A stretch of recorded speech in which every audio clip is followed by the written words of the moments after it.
Wrinkles of the city, Cartagena, Spain, was the first one. I was basically invited by this festival of music, and they said, well, you know, you don't have to do anything with the music, you can just do something in our city. And I've never been there, so I walked around, and in this city that had welcomed new migrants, that had a lot of tourism, that have new constructions, but also this really strong history and past, I was walking and seeing this duality between the old and the new architecture.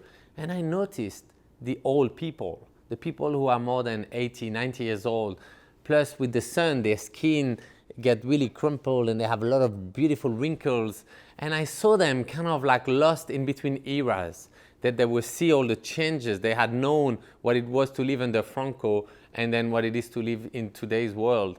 So it was, you know, really what gave me the idea to photograph them and then paste them on buildings that were already almost demolished, or on walls that had so much wrinkles and cracks. And you know, I remember all those buildings that still had the bathroom coming out of it when they destroyed the next door building and left the toilet hanging. I was really fascinated by those. But really what touched me was the way they actually interact with their pasting. I remember telling them, well, tomorrow I'm going to paste your face at the size of this whole building. They were like, oh, okay, yeah, you know, good for you. I'll be at the coffee if you need me, and come say hello after.